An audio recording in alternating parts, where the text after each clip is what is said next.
Hello, good morning all. Welcome to फिफ्शो academy. आज जो वर्कशीट आप लोगों की आई है, वर्कशीट नंबर 21 है। साइंस की है, क्लास 6 के लिए है, 11 दिसंबर 2020 के लिए है। टॉपिक है इलेक्ट्रिसिटी एंड सर्किट्स। सर्किट के बारे में आप लोगों को पिछले हफ्ते की वर्कशीट में बता दिया गया था। तो आज हम इसमें करंट के बारे में पढ़ेंगे। इस तरह के अरेंजमेंट को मतलब इस तरह का जो अरेंजमेंट होता है जिसमें कि एक बल्ब होता है यानी कि इलेक्ट्रिक अप्लायंस होता है, एक बैटरी होती है, स्विच होता है और ये पूरा सर्किट क्लोज्ड होता है। मतलब कि देखो सारे तार एक दूसरे से जुड़े हुए होते हैं। इस तरह के जो अरेंजमेंट्स होता है इन सब चीज़ों का, उसे हम सर्किट कहते हैं। और ये पूरा सर्किट जो है क्लोज है, इसलिए इसको हम कहते हैं क्लोज्ड सर्किट। उसके बाद है करंट। करंट का मतलब होता है इलेक्ट्रिसिटी का फ़्लो करना, यानी कि इलेक्ट्रिसिटी का किसी वायर में से जाना, तो उसे हम कहते हैं करंट। तो electric current flows through the wires from the cells. हमेशा जो इलेक्ट्रिक करंट है वो पॉजिटिव टर्मिनल से नेगेटिव टर्मिनल की तरफ चलता है, यानी कि यहाँ से और यहाँ इस तरह से चलता है ये, ठीक है। पॉजिटिव टू नेगेटिव फ्लो करता है। उसके बाद electric circuit, the close path along which electric current can flow. Electric circuit होता क्या है? ऐसा क्लोज्ड पाथ होता है, मुझे समझाया, जिसमें से कि इलेक्ट्रिक जो है फ्लो करती है, उसे हम कहते हैं इलेक्ट्रिक सर्किट। इलेक्ट्रिक स्विच क्या होता है? It is a simple device that इधर ब्रेक्स द सर्किट और कंप्लीट्स इट। ये स्विच होता है या तो इस सर्किट को ब्रेक कर देगा, यानी कि ओपन कर देगा, होने नहीं देगा इलेक्ट्रिक को फ्लो, या फिर इसको क्लोज्ड कर देगा, और जिससे कि इलेक्ट्रिसिटी आराम से फ्लो करेगी। उसके बाद है यहाँ पर आपका इंसुलेटर्स। इंसुलेटर्स क्या होते हैं? A material that does not allow current to pass through it. Insulators ऐसे ऑब्जेक्ट्स या मटेरियल्स होते हैं जो कि अपने अंदर से इलेक्ट्रिक करंट को पास नहीं होने देती, यानी कि बिजली को नहीं जान देती। तो जो हमारे इंसुलेटर्स हैं वो देखो रबर है, तभी हमें कहा जाता है ना कि चप्पल पहन कर ही अपना बिजली का कोई काम करो। ग्लास है, ठीक है, और ऑयल है, और डायमंड है, और कोई भी सूखी लकड़ी, ये सब जो है इंसुलेटर्स में आते हैं। और सिल्वर, गोल्ड, कॉपर, स्टील, सी वाटर, ये सब आता है आपका कंडक्टर्स में, ठीक है। ये आपका छोटी सी वर्कशीट आई थी, और छोटी सी वर्कशीट है। यहाँ पे क्वेश्चन है, ये भी पढ़ लो कि हमारी बॉडी जो है कंडक्टर ऑफ इलेक्ट्रिसिटी है, इसीलिए हमेशा हमें किसी भी इलेक्ट्रिक अप्लाइंसेस को बहुत अच्छे से हैंडल करना चाहिए या यूज़ करना चाहिए, ठीक है। ये आपका है एक्सरसाइज जो कि आप लोगों को अपनी कॉपीज़ में करना है। छोटी सी एक्सरसाइज आई थी आप लोगों की आज 6th क्लास की है। Classify the following into insulators and conductors. यहाँ इंसुलेटर्स लिखा है, यहाँ कंडक्टर्स लिखा है। इंसुलेटर्स के नीचे 1 2 3 4 5 6 डाल के यहाँ पे नाम लिखना है। जैसे कि फर्स्ट में क्या कौन सा आएगा बेटा? इंसुलेटर क्या है? पेन, ठीक है। सेकंड में क्या है बेटा? कॉम्ब, ठीक है। थर्ड में क्या है? थर्ड में है आपका चौक, ठीक है। और उसके बाद है नोटबुक, फोर्थ में है नोटबुक। तो ये तो हो गए आपके इंसुलेटर्स। और अगर हम कंडक्टर्स की बात करें तो यहाँ भी 1 2 3 डाल के करना है। जैसे कि पहला की, क्योंकि की जो बेटा आयरन से, लोहे से बनी हुई थी ना की, तो इसीलिए ये कंडक्टर है।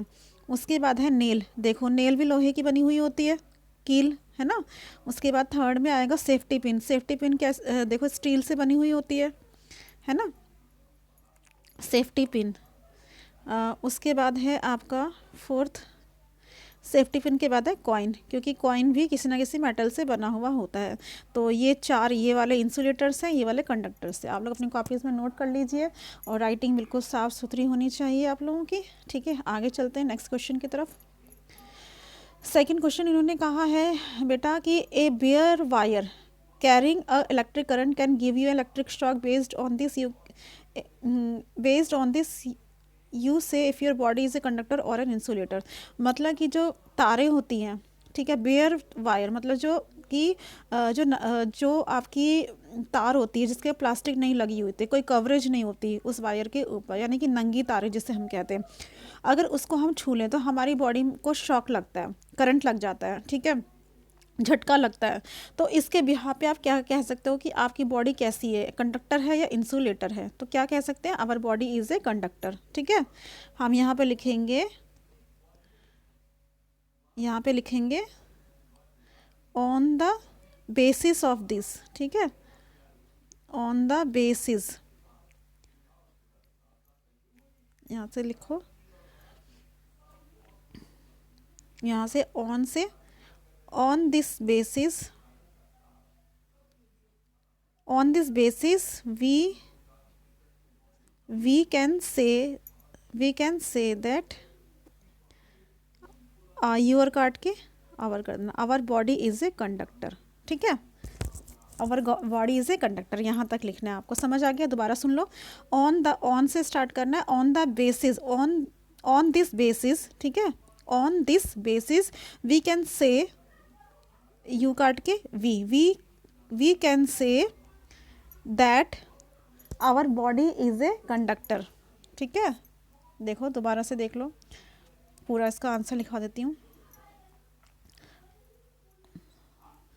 On the basis of the given statement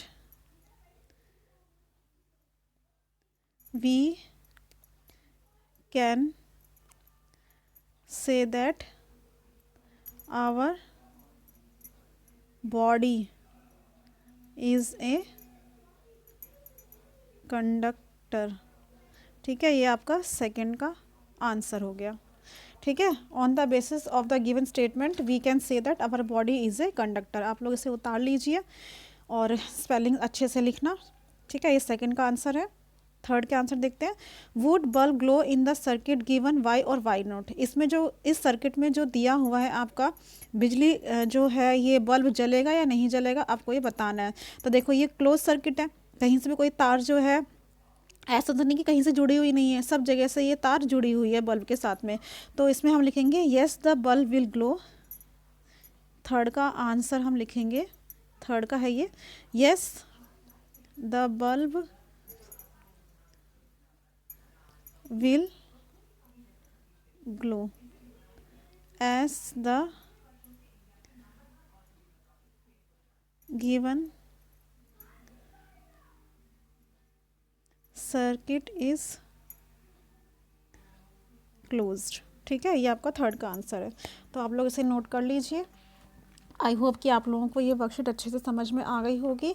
तो आप लोग अपने कॉपीज़ में कीजिए, और अगर आपको मेरा पढ़ाया हुआ तरीका अच्छा लगता है और समझ आता है तो इस चैनल को सब्सक्राइब करना बिल्कुल भी ना भूलें। और जितने भी सब्सक्राइबर्स हैं, सपोर्टर्स हैं, सबको थैंक यू सो मच। और मिलते हैं फिर अगले हफ्ते की नई वर्कशीट के साथ में। तब तक के लिए goodbye, stay home, stay safe, take care and पढ़ते रहिए, एंजॉय करते रहिए। Thank you so much.